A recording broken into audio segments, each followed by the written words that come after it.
saudara. Shalom. Shalom.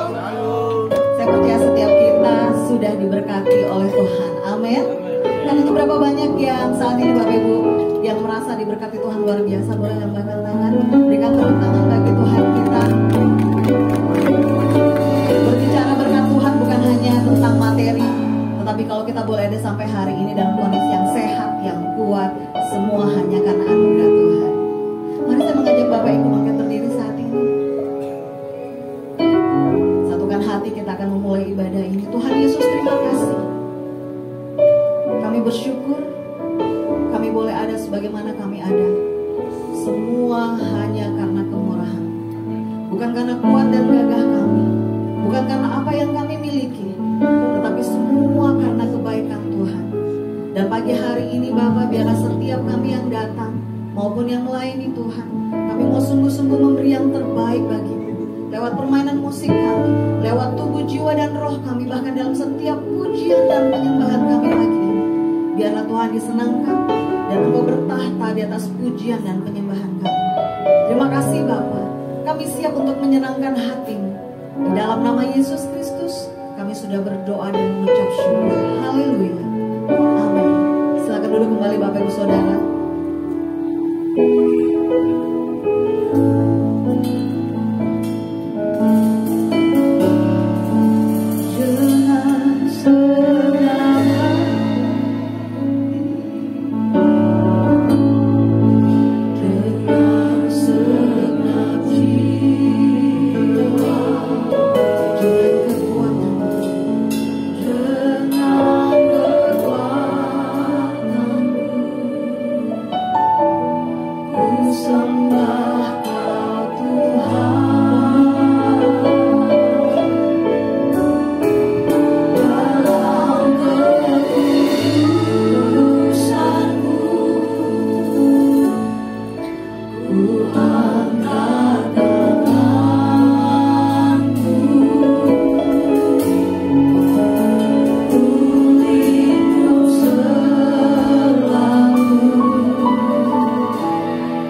Terima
nama Yesus, mari umat tebusan Allah sama-sama katakan amin. Berikan tepuk tangan bagi Tuhan kita.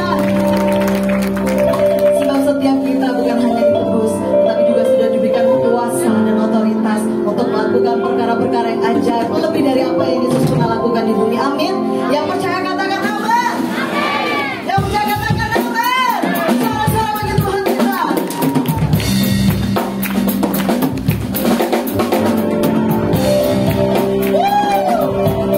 Terima kasih Tuhan. Kami bersyukur. Engkau sungguh baik. Kami percaya kami telah menerima kuasa-Mu.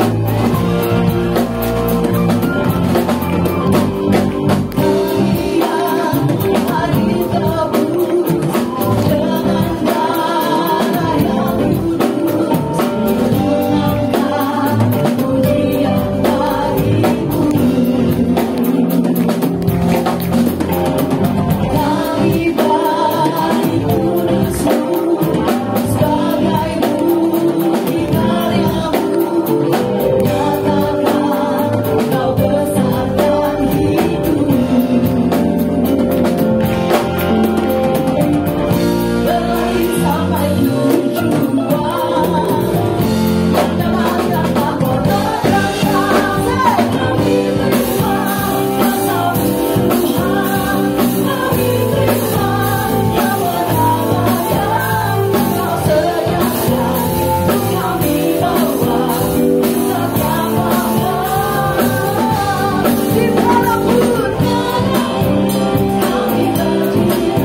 boleh bilang kanan kiri, bilang kamu luar biasa.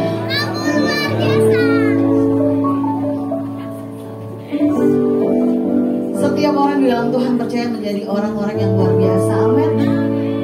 Bukan menjadi orang biasa-biasa, karena Tuhan kita luar biasa.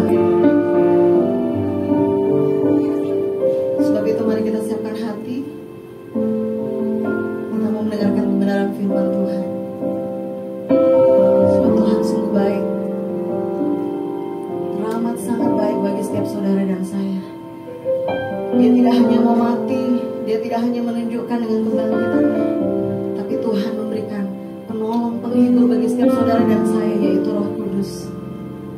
Terima kasih ya Tuhan.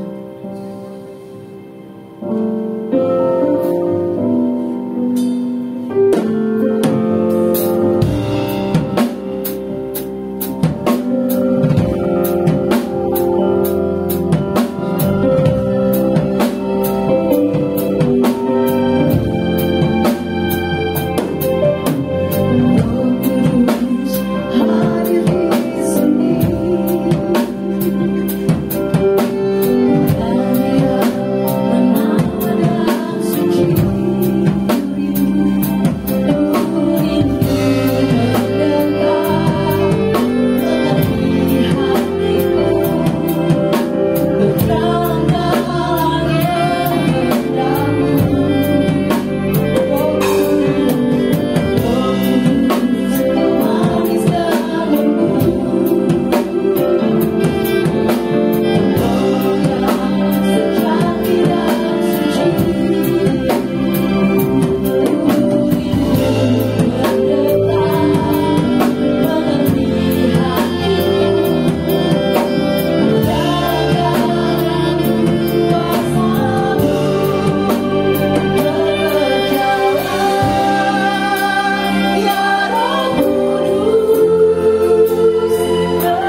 kami bersyukur sekali lagi kepadamu.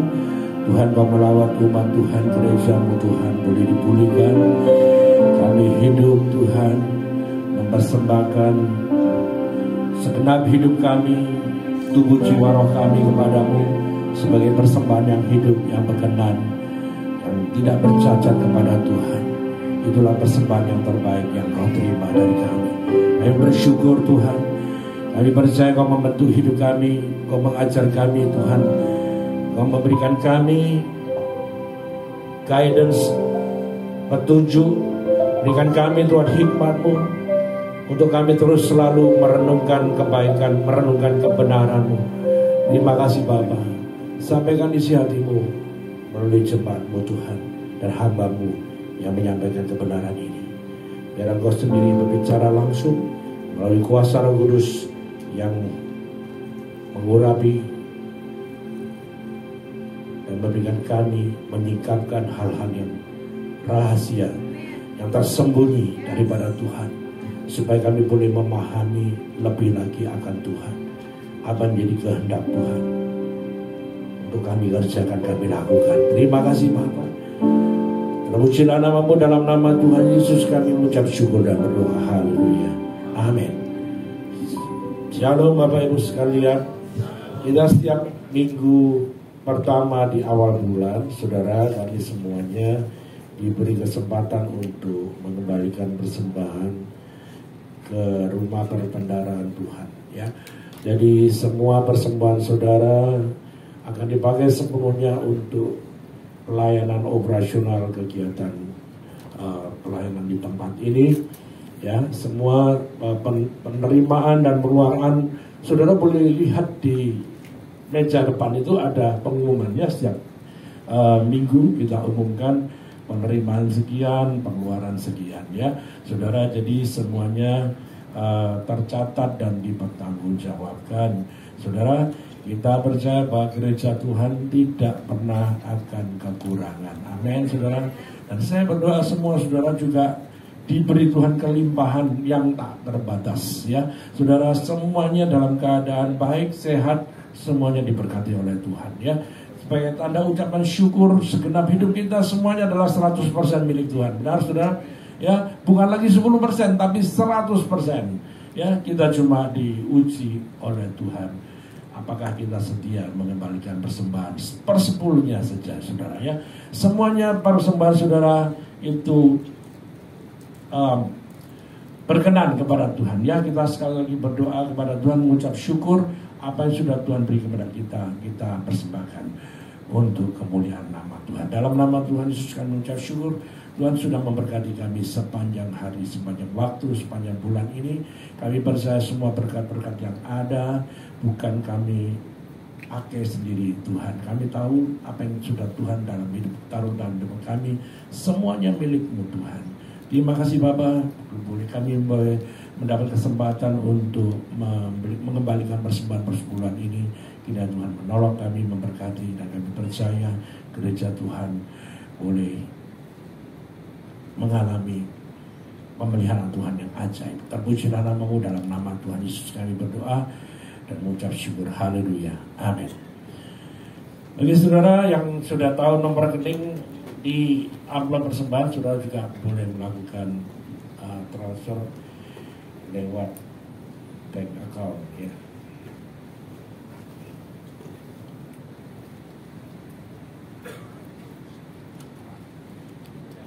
Ya.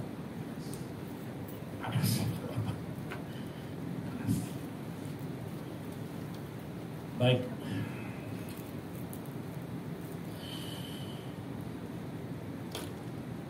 Saudara, kita semua percaya bahwa umat Tuhan itu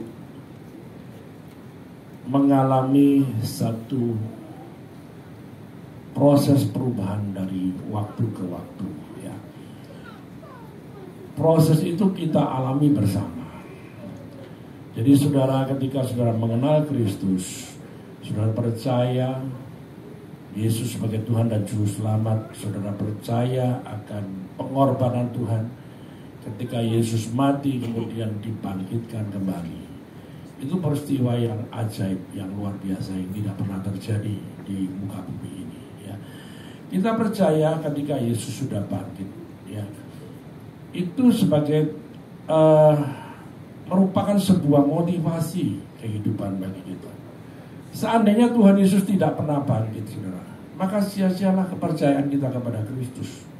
Ya, di dalam kebangkitan itu ada kehidupan yang memulihkan kehidupan manusia. Jadi kita memiliki motivasi, semangat hidup kembali, saudara. Bayangkan, saudara, kalau Yesus mati, maka kita tidak punya motivasi lagi, saudara. Motivasi kita sebagai anak-anak Tuhan, motivasi kita menjadi orang-orang percaya yang percaya kepada janji firman Tuhan, ya. Motivasi itu membangkitkan semangat kita untuk kita terus serius di hadapan Tuhan, serius kita melayani Tuhan, serius kita mengikut Kristus dengan kesungguhan hati, bukan dengan setengah hati, saudara. Ya, keseriusan saudara dan saya itu kita semuanya dilihat oleh Tuhan. Sejauh mana kita serius itu, kita memiliki motivasi untuk kita terus, ya. Motivasi kita tidak lemah untuk kita mengikut Kristus. Ya, sebagai murid Kristus, saudara dan saya itu belajar terus, bukan ya? Kita ini adalah murid-murid yang mempelajari tentang apa yang Tuhan Yesus ajarkan. Ya, sederhananya begitu. Ketika saudara percaya, menjadi orang Kristen, menjadi murid Kristus, harus ada yang kita lakukan. Apa itu, saudara? Belajar terus. Belajar apa? Belajar tentang apa isi hati Tuhan, apa kehendak Tuhan, apa menjadi kebenaran yang Tuhan ingin sampaikan dalam hidup kita. Ya, jadi bukan sekedar menjadi pengikut saja untuk memenuhi atau komunitas kumpulan orang-orang yang disebut Kristen, saudara. Tidak, tapi sebagai kumpulan orang-orang murid-murid yang terus mau belajar dengan serius untuk mencari apa itu kehendak Tuhan, untuk mencari apa itu maunya Tuhan, saudara. Ya. Motivasi kita harus terjaga. Kadang bisa lemah. Motivasi kita itu bisa down, saudara. Bisa turun, ya. Karena banyak hal situasional, ya. Kondisi yang tidak menentu membuat motivasi kita menjadi lemah, ya. Tidak lagi semangat lagi untuk kita ambil bagian dalam rencana Tuhan, saudara, ya. Saya coba panjangkan 10 menit. Nah, ya, pertama motivasi kita, karena kita percaya bahwa Yesus sudah bangkit, menumbuhkan motivasi untuk jemaat Tuhan. Yang kedua adalah pengharapan, ya. Karena Yesus hidup, maka kita punya pengharapan. Ada hari esok. Hari esok kita itu adalah di dalam perjalanan hidup yang kekal, saudara. Ya, kita ini sekarang berjalan dalam hidup yang dalam kekekalan sesungguhnya. Cuma mampirnya di bumi. Ya, saudara harus sadar ya bahwa kita ini lagi berjalan di bumi ini adalah perjalanan yang kekal. Mampir di atas bumi, bisa melihat saudara-saudara semuanya, bisa menikmati semua yang ada di bumi. Seperti orang itu tamasya. Perjalanan hidup kita itu kekal. Ya, dari awal kita lahir, sebelum kita dijadikan pun Tuhan sudah menentukan kita ada di bumi ini. Ya, jadi nanti ketika kita mengakhiri perjalanan kita di bumi ini, saudara, kita nggak mati sia-sia, nggak maksudnya nggak mati habis perkara, nggak. Tapi berjalan terus kekekalan ini. Cuma bedanya kita pindah tempat di tempat yang lebih, ya, lebih berbeda, saudara, daripada yang sekarang. Ya. Jadi pengharapan saudara orang-orang percaya adalah ketika saudara memiliki iman, ya, percaya bahwa Yesus sudah bangkit, itu memiliki pengharapan yang pasti. Ya, kalau saudara tidak punya pengharapan yang pasti, ya, saudara percuma kita mengikuti Kristus, ya, rugi, saudara. Ya, ada pengharapan, dan pengharapan ini yang kita nantikan supaya kita punya ketekunan, supaya kita punya apa, saudara, waktu, ya, saudara, waktu di mana kita ini bersama-sama menunggu pengharapan itu sampai terwujud terjadi. saudara. Ya, jadi saudara harus mengingat bahwa perjalanan hidup kita ini cuma tidak berkutat dengan persoalan yang ada di bumi saja, tetapi persoalan-persoalan yang jauh lebih penting, yaitu menyangkut nasib kekal saudara, nasib kekal kita semua. Ya. Yang kedua adalah pengharapan. Yang ketiga adalah jaminan. Jaminan itu sebuah kepastian, saudara. Ya. Kalau saudara Yesus sudah bangkit dan memberikan kehidupan kepada kita, berarti jaminan kehidupan kekal itu pasti yang kita saudara dan saya terima. Ya. Kepastian, jaminan, assurance, ya, pasti bahwa kita ini mengalami hidup yang kekal tinggal bersama dengan Dia, saudara. Itulah pengharapan kita, saudara. Makanya itu kita punya motivasi terus. Ya, kalau saudara motivasi kita kadang-kadang turun lemah, itu adalah ya bisa terjadi karena apa, saudara? Kita kurang mempertahankan motivasi. Ya, kenapa kita mau melayani Tuhan? Karena kita punya motivasi yang benar. Karena kita punya motivasi yang tulus. Karena kita punya motivasi yang murni untuk bagaimana setiap hidup kita ini menyukakan hati Tuhan. Ya, motivasi itu harus ada dalam setiap kehidupan orang percaya. Jangan sampai nggak punya motivasi, saudara. Orang yang nggak punya motivasi itu nggak punya tujuan hidup, ya, nggak punya goal. Kalau orang nggak punya tujuan hidup, artinya ya sudah hidup begini saja. Ya, biar apapun yang terjadi, ya pokoknya begini aja. Ya, mengalir saja, saudara. Nah, saudara, kita punya tujuan hidup, punya goal. Bagaimana saudara itu bertahan, bagaimana saudara kita ini terus berjuang untuk memperoleh ya kepastian itu, memperoleh jaminan itu, saudara. Ya, nah saudara, kita semua mengalami proses pertumbuhan. Ya, hari ini saya akan bicara tentang bagaimana kita semua menghasilkan buah di dalam Tuhan. Ya, tolong ditayangkan. Kita baca di dalam Matius 3 ayat 8 berkata, jadi hasilkanlah buah-buah yang sesuai dengan pertobatan, saudara.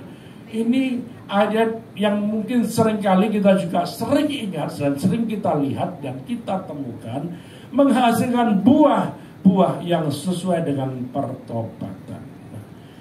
Buah-buah pertobatan itu adalah merupakan sebuah proses perubahan karakter manusia lama kita, saudara, ya, yang penuh dengan kebusukan, dengan keburukan, dengan kejahatan, itu diubahkan menjadi manusia baru yang semakin hari semakin disempurnakan seperti Tuhan Yesus yang Tuhan mau.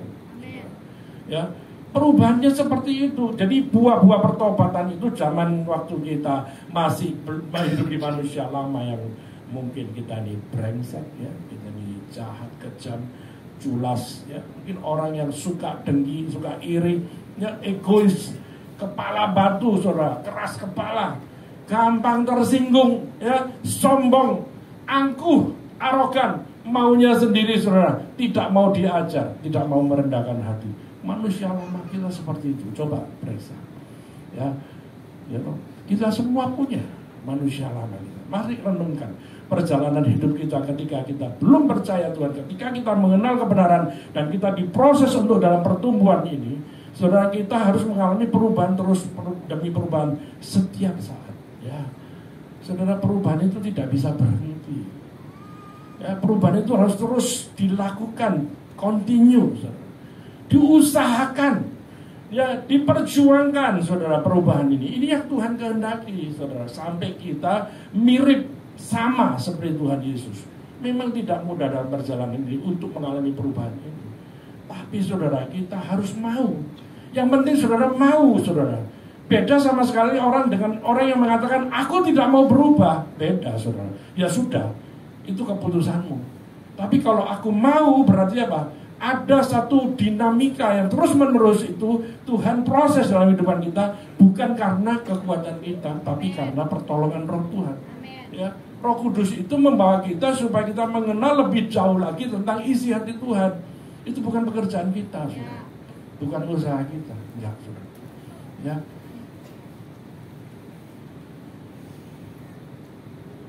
Ya. Setelah kita mengenal Tuhan, ya, lalu langkah kedua adalah pertobatan itu. Ya. Pertobatan adalah hal yang kedua yang saudara dan saya kerjakan ketika kita percaya, lalu kita dibaptis di dalam nama Tuhan Yesus. Nah, pertobatan itu adalah kita semua anak-anak Tuhan itu harus apa, saudara? Mengerjakan keselamatan yang kita terima dari Tuhan itu setiap hari, ya. Yang menjadi gaya hidup orang-orang percaya. Saudara harus setuju ini. Mengerjakan keselamatan yang Tuhan berikan kepada kita dengan cuma-cuma, yaitu apa, saudara? Menjadi mengubah gaya hidup kita, ya, menjadi gaya hidup orang percaya. Gaya hidup orang yang percaya itu, saudara, sungguh berbeda. Kalau kita sama gaya hidup kita dengan orang yang di luar sana, saudara, apa bedanya kita dengan mereka, saudara? Ya, yang jahat makin bertambah jahat, ya, yang buruk makin bertambah buruk, ya, kejahatan yang terus dikerjakan, ya, perkara-perkara kecil, saudara, mungkin kita lakukan secara tidak sadar, ya. Mari kita periksa hidup kita. Buah pertobatan apa yang sudah kita hasilkan, saudara, ya. Langkah-langkah pertobatan yang sederhana yang kita, saudara dan saya tahu adalah bagaimana kita pertama datang kepada Tuhan itu menyadari, ya, menyadari dan mengaku kesalahan dosa kita, ya. Lalu kemudian kita kepada Tuhan, datang kepada Tuhan untuk menyesali dan minta ampun. Mohon ampun akan kesalahan kita, karena kita punya nurani, punya kesadaran bahwa kita telah berbuat keliru, ya. Itu saudara harus lakukan secara pribadi dengan Tuhan, ya. Lalu kemudian langkah berikutnya adalah berniat, mempunyai niat untuk tidak berbuat dosa lagi, saudara, ya. Jadi firman Tuhan itu mengajar kita itu luar biasa, ya. Nah, kemudian terakhir adalah mau menghidupi cara hidup yang baru seperti yang Tuhan ingin. Ya, itu sebenarnya langkah-langkah pertobatan yang kita mengalami prosesnya, saudara, ya. Nah, saudara, apa artinya hidup yang berbuah bagi Tuhan itu? Ya, hidup yang berbuah bagi Tuhan itu adalah hidup yang pertama, buah itu satu, memuliakan Tuhan, lalu kemudian menjadi berkat bagi orang lain. Hidup kita harus menjadi saluran, menjadi bejana, menjadi alat, saudara, yang Tuhan pakai untuk memberkati sesama, yang dimana buah itu bisa dinikmati oleh banyak orang. Kalau bicara buah itu tentunya, saudara, tiap hari kita makan buah, ya, makan pisang, makan semangka, makan jeruk, ya. Kemarin saya cuma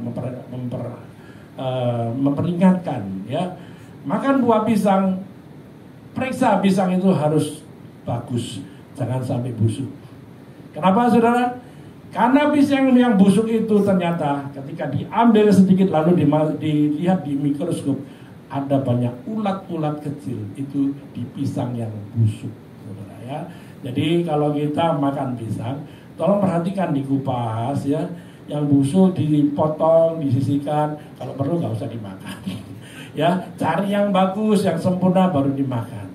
Karena pisang itu mengandung kalium yang cukup tinggi untuk supaya kita bisa kuat. Ya, dulu istri saya sakit, ya, lemah, saudara, ya.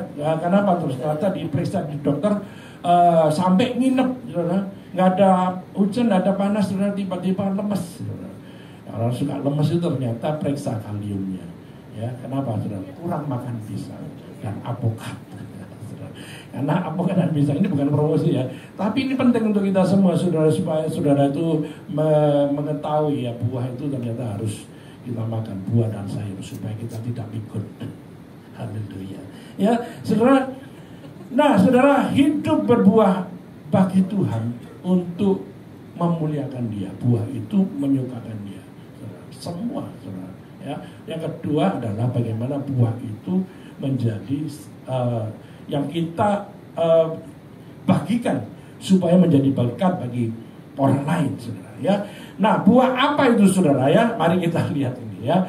Mari kita lihat buah yang ada di dalam firman Tuhan, ya. Ini adalah seringkali kita baca, saudara, ya, tapi kadang kita lupa untuk bisa mengerjakannya. Ya, makanya kenapa diingat terus, diulang terus, saudara? Karena saudara dan saya masuk dalam kondisi ulangan, ya, diulang-ulang supaya tahu, supaya paham, ya, supaya mengerti dengan jelas, ya. Dikatakan dalam Galatia 5 ayat 22 dan 23, tetapi buah roh ialah kasih, sukacita, damai sejahtera, kesabaran, kemurahan, kebaikan, kesetiaan, kelemah lembutan, penguasaan diri. Tidak ada hukum yang menentang hal-hal itu. Bayangkan, tidak ada hukum apapun dalam dunia ini yang menentang akan yang tertulis di sini. Ya, di mana saudara kita melihat bahwa ketika saudara kita menghasilkan buah-buah ini, apa yang kita lakukan, saudara? Ya, cuma satu kuncinya adalah saudara, bagaimana kita memiliki ketaatan dan kepatuhan kita terhadap perintah Tuhan, ya. Nah, saudara, mari kita baca lagi satu ayat, yaitu di dalam Yohanes 15 ayat 5. Yohanes 15 ayat 5 berkata, akulah pokok anggur dan kamulah ranting-rantingnya. Barang siapa tinggal di dalam aku dan aku di dalam dia, ia berbuah banyak. Sebab di luar aku kamu tidak dapat berbuat apa-apa. Saudara, menghasilkan buah itu, saudara, itu bukan hasil dari usaha kita sendiri. Saudara, kalau kita melakukan 9 buah roh ini yang kita tahu, yang kita mengerti sekarang ini, ya, lalu kita mencoba dengan kekuatan sendiri untuk kita berusaha, saudara, sia-sia. Karena apa? Kita melakukan dengan kekuatan kita sendiri. Motif kita ini mungkin salah, ya. Mungkin kita berjuang dengan sekuat tenaga, saudara. Saudara, kita nggak bisa melakukannya sendiri tanpa hidup saudara melekat dengan Tuhan. Ya, seperti pokok anggur tadi. Ya, barang siapa tinggal dalam aku dan aku di dalam dia. Ya, aku pokok anggur dan kamulah ranting-rantingnya. Jadi ranting itu nempel, saudara. Karena nempel maka kita mendapatkan nutrisi, ya, kita bisa mereproduksi buah-buah itu, saudara. Ya, jadi menghasilkan buah itu bukan karena usaha saudara dan saya. Ya. Nah, kita pun bertumbuh, ya, kita mungkin berusaha keras, ya. Bukan karena usaha kita juga, saudara. Bagaimana caranya? Ya, kalau kita ini mau bertumbuh, kita bisa mengalami proses pertumbuhan itu, yaitu adalah satu, kita harus melekat dan nempel kepada pokok anggur, yaitu kepada Kristus. Nempel, saudara. Ya, jadi kuncinya adalah kita melekat ini, saudara. Bukan terpisah, ya. Jadi nempel dengan pokoknya, karena kita ranting. Ya. Nah, di dalam pertumbuhan itu, ketika kita nempel, ya, karena kita ranting, maka kita bisa mereproduksi karakter yang sama seperti pokok anggur itu. Ya. Jadi karena nempel, saudara, jadi kata kuncinya adalah kita melekat. Gak bisa kita usaha sendiri, kita mau melakukannya dengan sendiri tanpa kita nempel dengan Tuhan. Jadi artinya membangun relasi yang baik. Terus relasi itu terus mengalami satu kedekatan yang sangat kuat, yang sangat yang diharapkan Tuhan. Bagaimana kita semua bersekutu dengan Tuhan, ya, nempel hidup kita dengan Tuhan. Artinya surrender, menyerah, tidak dengan kekuatan kita sendiri, saudara. Ya, sebab di luar aku kamu tidak bisa melakukan apa-apa. Ya, setiap orang daripada kita semua jemaat Tuhan, ya, orang-orang percaya, untuk apa, saudara? Untuk menjauhi itu dalam arti bukan kita tidak menikmati, tidak, saudara. Artinya menjauhi hal-hal yang bersifat duniawi dan menerapkan buah-buah roh itu dalam kehidupan sehari-hari. Ya. Dunia sekitar kita memang banyak hal yang membuat kita menjadi tergoda. Ya, banyak, saudara. Ya, hal-hal yang bersifat dunia itu kita jumpai setiap saat, ya. Kita bisa lihat, ya.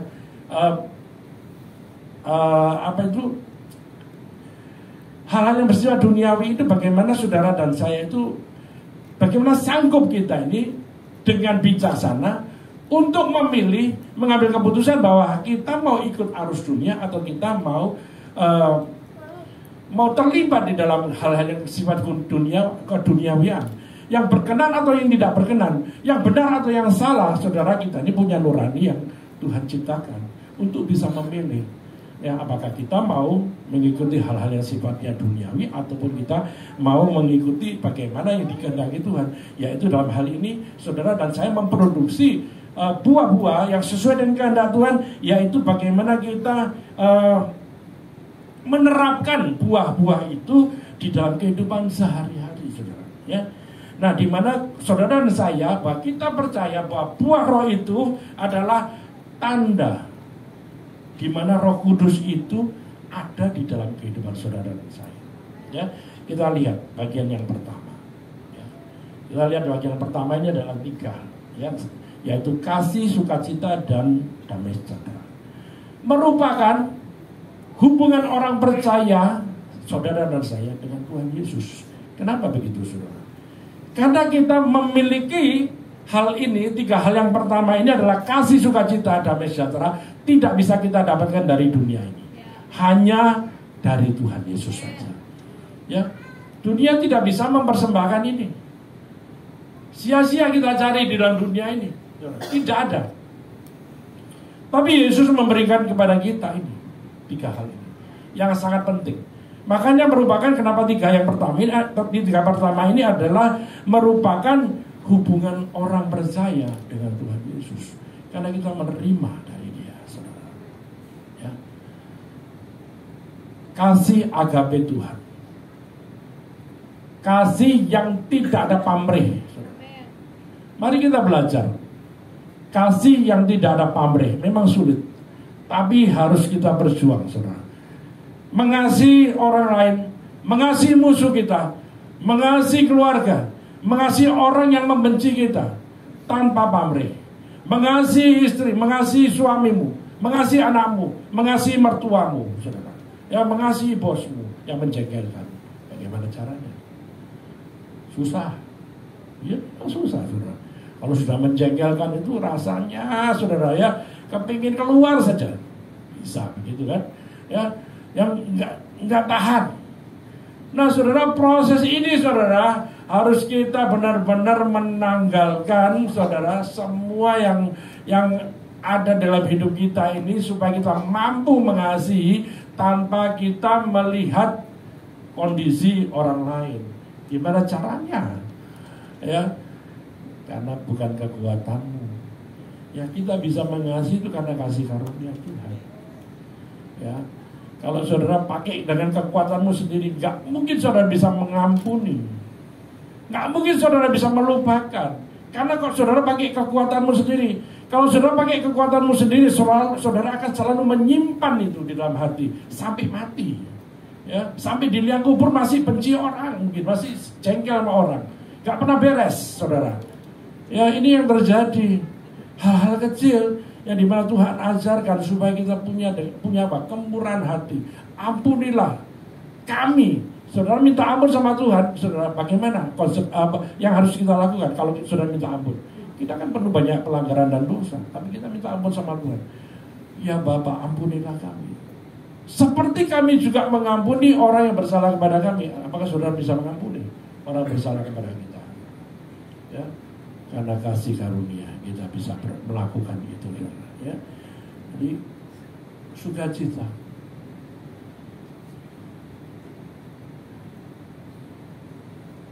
Yang tidak bisa kita dapatkan di dalam dunia. Sukacita bukan karena uang, saudara, bukan karena harta. Ya bisa, senang ya, punya harta, punya uang cukup ya. Tapi tidak bisa menjadi jaminan orang memiliki sukacita. Punya uang banyak, saudara, bisa aja sedih. Punya uang banyak, bisa aja hidupnya tertekan. Punya uang banyak, hidupnya bisa kacau balau, ya. Tidak ada yang pasti dalam dunia ini. Apalagi damai sejahtera. Ini konsep dunia itu adalah tentang damai sejahtera adalah apa menurut saudara? Konsep yang kita pikirkan, ya, ketika saudara mengetahui damai sejahtera itu seperti apa, ya, mungkin menurut kita, ya, pandangan kita adalah nggak ada kesulitan, ya, nggak ada perang, ya, nggak ada kekacauan, ya. Jadi ada keamanan dan suasana yang damai, ya. Nggak ada malapetaka, nggak ada pandemi, ya saudara. Mungkin saudara merasa seperti itu, saudara, ya. Ya.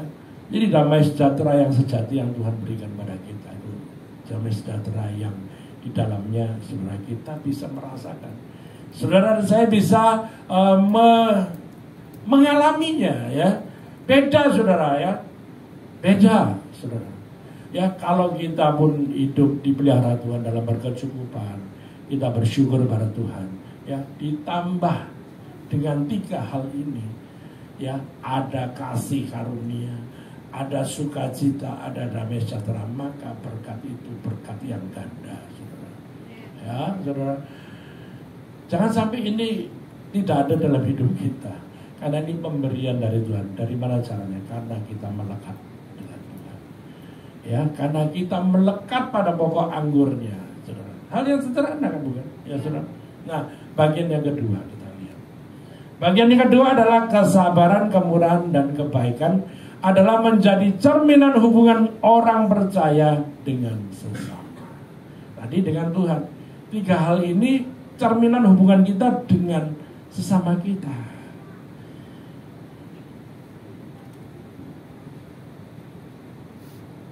Nah, kesabaran yang kita dapatkan dari buah roh itu apa, saudara? Ya, yang dihasilkan oleh Roh Kudus dalam kehidupan orang percaya adalah kesabaran yang supaya kita ini berguna, ya, agar kita ini bisa hidup lebih bijaksana, ya saudara, ya.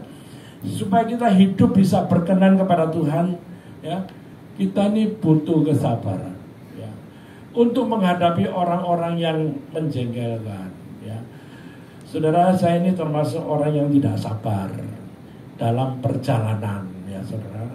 Saya ini kepingin cepat sampai ke tujuan. Kalau bisa tidak ada macet, ya saudara. Semua orang seperti itu kan, ya. Kepinginnya itu supaya cepat nyampe, saudara, ya. Itu secara kita lihat kehidupan sehari-hari. Saudara, bagaimana kesabaran kita ini diuji Tuhan. Kita menanti-nantikan akan pengharapan itu juga merupakan kesabaran kita, ya. Panjang sabar supaya kita tahan uji. Tahan uji itu prosesnya melalui ketekunan. Dan ketekunan itu, saudara, harus kita perjuangkan. Ya, banyak orang yang gak bertekun, saudara. Tiba-tiba, masa sih, ya, hidup dalam Tuhan itu seperti bagaimana kok tidak ada bedanya. Karena saudara tidak menemukan rahasianya. Bagaimana hidup di dalam Tuhan itu kita mengalami satu proses di mana saudara dan saya itu kita mengalami perubahan demi perubahan, dan perubahan di dalamnya adalah ketekunan yang kita kerjakan, saudara, ya, ketekunan untuk kita terus menanti-nantikan satu pertolongan Tuhan. Kita pun percaya bahwa Tuhan itu memberikan janji, dan sebagai orang percaya janji itu selalu ada di dalam kehidupan kita dan menjadi jaminan kita. Jadi kalaupun kita berdoa pun kita mungkin harus mengingatkan, mungkin ke saudara mengingatkan Tuhan, tidak perlu sebetulnya. Kalau hidup saudara itu mengalami janji Tuhan, saudara harus hidup satu, cuma hidup melekat sama Tuhan saja. Ya, bagaimana hidup kita membangun hidup relasi kita dengan Tuhan lebih sungguh lagi. Ya, maka janji itu otomatis akan saudara alami. Ya, mungkin kita saudara teriak-teriak, kemudian dengan emosional, kemudian saudara minta sama Tuhan seolah Tuhan itu tuli gitu, ya. Nggak bisa begitu, saudara. Ya, saudara pun tahu kok kebutuhan, lebih ngerti kita daripada kebutuhan saudara. Ya, jadi saudara harus mengetahui hal ini. Ya, panjang sabar. Kita ini semua diproses dalam kesabaran, ya. Tidak ada yang nggak sabar. Di sini pasti ada juga kesabarannya, itu ada tingkatannya, saudara. Ada benar-benar nggak sabaran, benar-benar, ya saudara. Ya, ada saudara di sekitar kita, ya saya sendiri juga begitu, ya. Tapi dalam arti kesabaran ini dalam arti konteksnya kita ini terus dilatih supaya benar-benar sabar menghadapi situasi yang tidak menentu ini, menghadapi situasi orang lain, bagaimana terus belajar bijaksana untuk supaya apa? Supaya kita ini punya keputusan yang responsif, yang benar. Ya, saudara. Kalau kita ini nggak bijaksana, saudara, respon kita ini akan salah semua dan akan mengakibatkan keburukan yang terjadi. Ya, saudara. Ya, nah, saudara. Lalu kedua, kemurahan. Ya. Nah, kemurahan ini adalah buah roh yang seharusnya menjadi ciri khas, ya. Saya katakan ciri khas orang-orang yang sudah diselamatkan.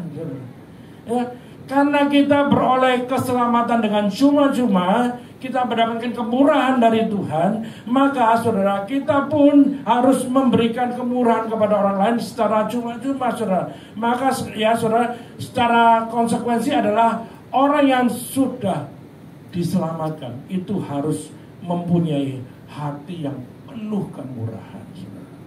Ya, murah hati itu diajarkan oleh Tuhan. Ya, hendaklah kamu murah hati seperti Bapamu di surga yang murah hati. Bapa kita di surga murah hati, saudara. Benar, saudara. Yang saudara gak sadar aja bahwa Tuhan itu murah hati kepada kita. Buktinya saudara masih hidup sampai sekarang. Itu kan kemurahan Tuhan. Saudara belum masuk neraka pun kemurahan Tuhan. Ya toh? Ya toh? Masih ada kesempatan untuk apa? Masuk dalam kerajaan surga yang kekal. Itu kemurahan Tuhan. Masih ditunggu Tuhan. Ditunggu pertobatan kita, ditunggu penantian kita, ditunggu usaha kita, ditunggu keputusan kita oleh Tuhan. Ya, untuk masuk bersama-sama dengan Tuhan, makan sehidangan dengan Tuhan di dalam kerajaan yang mulia, saudara. Ya, itu adalah kemurahan, saudara. Ya kan, saudara. Hidup ini adalah penuh dengan kemurahan, saudara. Ya, kemurahan yang kita terima dari Tuhan. Yang ketiga nih, kebaikan. Apa bedanya kebaikan dengan kemurahan? Kira-kira saudara tahu nggak? Apa bedanya kebaikan dengan kemurahan? Ada seseorang yang punya pendapat begini, ya. Kebaikan itu adalah teman pada waktu senang, sedangkan kemurahan hati adalah teman pada waktu susah. Apa begitu, saudara? Ya, kalau kita senang, ya, kita bisa baik sama orang, sama-sama senang, gitu ya, sama-sama menerima kebaikan. Ya, saya senang saya bisa memberikan kebaikan kepada saudara, ya. Tetapi saudara, kemurahan adalah teman pada waktu susah. Contohnya adalah yang dilakukan oleh orang Samaria, ya. Pada waktu menemui orang yang terluka di pinggir jalan, ya, itu melebihi dari orang Lewi dan orang-orang ahli Taurat. Orang Samaria murah hati. Nah saudara, susah, kita bisa memberikan kemurahan kepada orang-orang yang susah. Ya kenapa? Kemurahan hati saudara dan saya yang Tuhan berikan kepada kita, buah itu, saudara. Ya. Iya saudara, kita mikir nih, ya, kebaikan udah kita bisa baiklah kepada banyak orang. Tapi kalau kemurahan adalah ketika orang lain membutuhkan, bisa nggak kita melakukannya? Bisa nggak kita melakukannya untuk orang lain yang lebih susah? Ya saudara, ini sempurna loh, ya, yang Tuhan memberikan contoh kepada kita, yang tidak ada contoh lain yang Tuhan sampaikan dalam kehidupan kita. Ya, murah hati, saudara. Artinya orang murah hati itu nggak kikir, nggak pelit, kan, saudara, ya. Haleluya. Ya, di sini ada Pak Bakti nggak ya? Nggak ada bersama dengan kita. Bu Rani, Pak Bakti nggak ada. Minggu beberapa yang lalu saya itu datang ke Nusa Dua untuk melihat satu tempat di mana di situ ada satu lahan kosong yang penuh dengan barang-barang yang mungkin nggak terpakai, ya, rosokan gitu ya. Di situ ada rumah bedeng di mana di situ tinggal suami istri Pak Bakti dan Ibu Rani, asalnya dari Blitar, ya.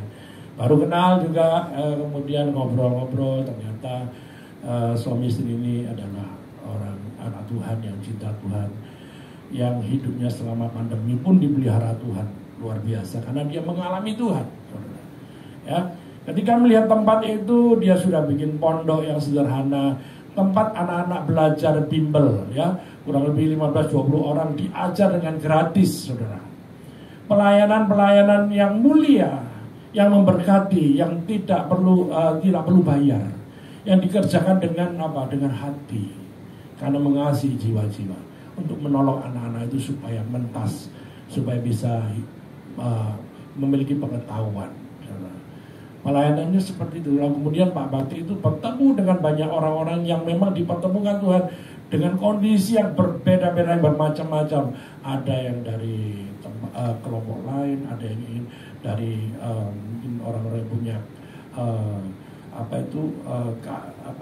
satu kelebihan, ya dalam arti tanda kutip. Ya, ini ngobrol, ini menjadi berkat untuk mereka, dan banyak orang-orang yang dilayani, anak-anak muda juga mengalami pemulihan, perubahan karakter dan sebagainya. Dan saya melihat tempat itu adalah tempat yang boleh dikatakan kurang layak, ya. Saya datang itu ada ular, pelihara ular itu besar kecil, saudara. Loh, kok pelihara ular? Jadi aku takut, ya. Kadang satu ular itu lepas, saudara, kelantungan dia di pohon begitu, saudara. Akhirnya kembali lagi ke kandangnya sendiri. Ya kan nggak ngeri, saudara, ngeri begitu. Ya, ada ayam, ada anjing, ada kucing, ada bebek, saudara. Waduh, ini ya. Ini kebun binatang mini di sana. Ya, nah saya datang ke sana, kemudian saya tanya, Pak, kerinduannya apa? Saya ingin ini punya tempat ibadah yang sederhana. Lalu saya lihat lahannya masih begitu luas. Kemudian saya lihat ada lahan 5x10 yang cukup lumayan bisa.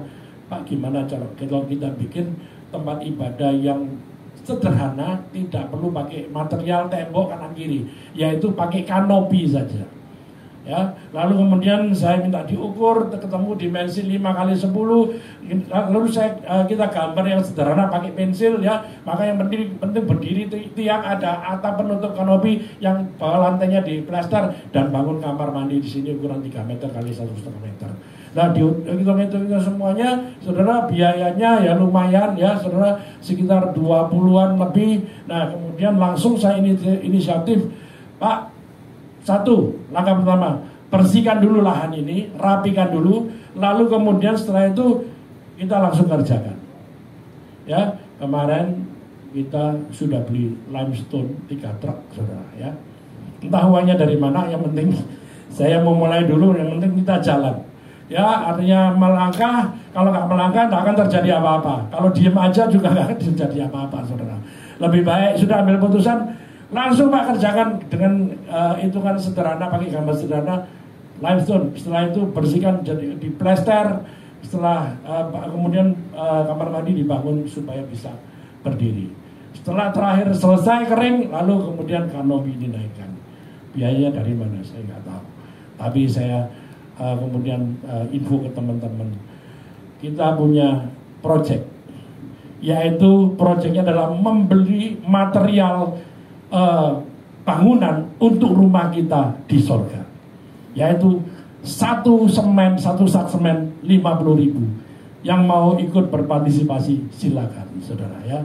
Satu sak semen 50.000, 2 sak 100.000, 10 sak 500.000 dan seterusnya. Saudara, saya bikin program itu cuman internal dulu, teman-teman, belum saya umumkan ke jemaat dan belum saya umumkan kepada para leader, baru 1-2. Nah, ini inisiatif. Jadi apa, saudara? Ketika melihat orang mau beribadah dalam kondisi kekurangan, yang memang dilayani bukan orang-orang yang mampu, mereka orang-orang yang di bawah, saudara. Tapi kita punya hati seperti Tuhan Yesus, karena Tuhan Yesus tidak membedakan orang kaya, orang miskin. Jadi saya tergeraklah hati untuk bisa menolong, memfasilitasi, Pak, bangun sesuai yang dimaui dengan sekedar yang sederhana.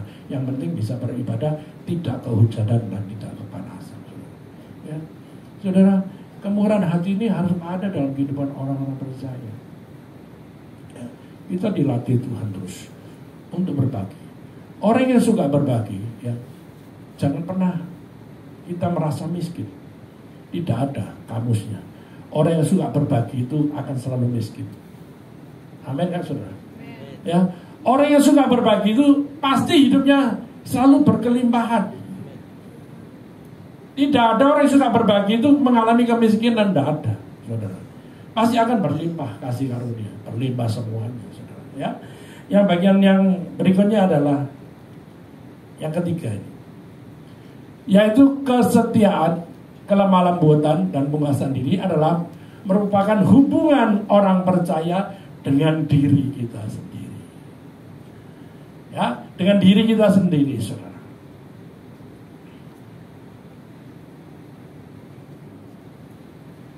Kesetiaan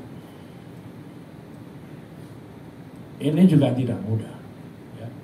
Setia dengan perkara yang kecil harus dilatih. Kenapa saudara kita mau setia dengan perkara kecil? Karena kita punya motivasi yang kuat. Yang aku lakukan bukan untuk diriku sendiri. Yang aku lakukan adalah untuk kepentingan Tuhan. Harus ingat ya. Kesetiaan kita itu mahal harganya dan diperhitungkan Tuhan. Kesetiaan itu tidak bisa terjadi begitu saja tanpa kita mempraktekannya. Kesetiaan saudara mengikut Kristus. Kesetiaan saudara mau terus membangun hubungan dengan Tuhan. Kesetiaan saudara terus beribadah. Kesetiaan saudara melayani. Kesetiaan saudara bersama dengan keluarga. Itu adalah saudara membayar harga. Kesetiaan ini saudara, semua aspek kehidupan kita yang kita kerjakan itu ada unsur kesetiaan, saudara. Ya, di dalam keluarga kita mendampingi keluarga kita, ya, bersama-sama dengan anak-anak, bertanggung jawab, setia bersama dengan keluarga, saudara. Ya. Setia dalam melayani yang saudara dipercayakan. Ini juga saudara harus mengalami proses kesetiaan yang terus menerus. Ya, kesetiaan itu hubungannya ya keputusan dari kita sendiri. Ya, karena kita memutuskan untuk setia, karena kita mau. Ya, lalu kelemah lembutan adalah bentuk sikap kerendahan hati kita. Ya. Orang yang lembut hatinya tidak akan merasa bahwa dirinya itu harus mempertahankan diri supaya kita dihormati. Ya. Tidak marah saat kita direndahkan dan diremehkan. Sebaliknya kita tetap bisa menghargai dan menghormati orang lain. Ya. Jadi Tuhan Yesus adalah contoh pribadi yang lemah lembut, yang menjadi teladan kita. Ya. Dari keputusan kita, orang yang lemah lembut, orang yang rendah hati. Sekalipun kita ini menghadapi situasi yang buruk, direndahkan, diremehkan orang, difitnah, dikhianati orang, apakah kita masih bisa tetap rendah hati, saudara? Ya. Lemah lembut itu orang yang mudah diajar, orang yang selalu terus mau belajar. Karena apa, saudara? Orang yang tidak bisa merasa bahwa aku gak cukup cuma belajar hanya sekian waktu, tapi aku mau belajar terus menerus apa yang menjadi maunya Tuhan. Ya, saudara, kita harus terus belajar, mengalami pertumbuhan yang terus menerus yang signifikan, saudara, dan sampai ada hasilnya. Ya. Yang terakhir adalah penguasaan diri. Orang yang menguasai diri itu adalah orang-orang yang percaya, yang rela, yang mau dipimpin oleh Roh Kudus dalam kehidupannya, saudara. Bukan karena kita maunya sendiri, saudara. Ya. Firman Tuhan berkata, orang yang sabar melebihi seorang pahlawan. Orang yang menguasai dirinya melebihi orang yang merebut kota. Hidup dan mati dikuasai oleh lidah, tetapi siapa suka menggemakannya akan memakan buahnya. Orang yang tak dapat mengendalikan diri adalah seperti kota yang roboh temboknya. Bayangin, saudara, ya.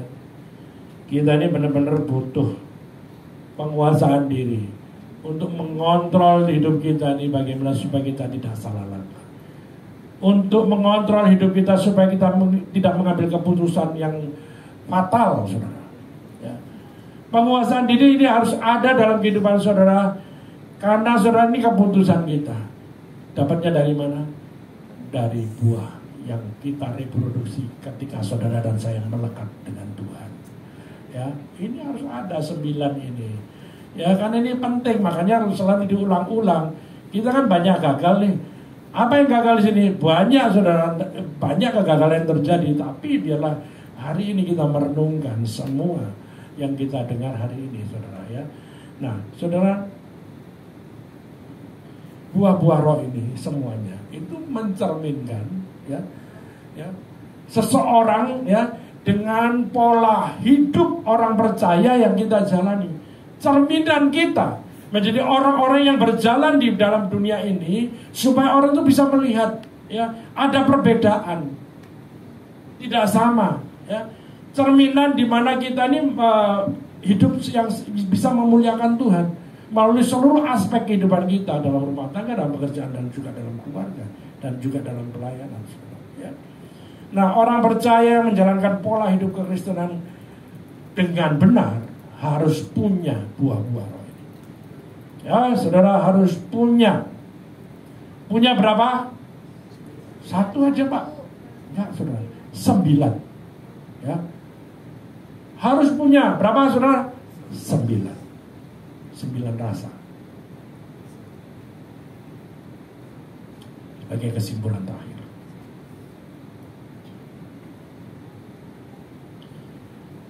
kenapa 9? Karena 9 buah roh ini merupakan cermin dari karakter Tuhan Yesus. Ya, cermin dari karakter Tuhan Yesus. Kesimpulan, buah roh merupakan karunia Roh Kudus. Setuju ya? Roh Kudus memberikan kita buah roh untuk supaya kita selaras, menyelaraskan kehidupan orang percaya dengan Kristus. Hidup kita harus selaras, harus sama, identik, ya, harus sejalan, tidak maunya sendiri. Maka buah roh itu harus menjadi pilihan utama, yang menjadi prioritas utama dalam kehidupan orang yang mengasihi Tuhan. Ya. Nah, saudara, bagi kita semua, saudara-saudara yang sudah mendengar firman ini, biarlah kita merenungkannya. Sekali lagi saya ajak saudara merenungkannya. Tuhan, biarlah 9 buah roh ini ada di dalam kehidupan kita semua. Karena ini sangat berguna, saudara. Sangat berfungsi, sangat penting, saudara. Tidak bisa kita abaikan. Ya. Karena orang percaya harus memiliki ini semua komplit. Tidak cuma 1 atau 2 atau 3, ya semuanya. Ya, jadi saudara dan saya, mari saya mengajak setiap saudara untuk bisa memahami isi hati Tuhan. Ya.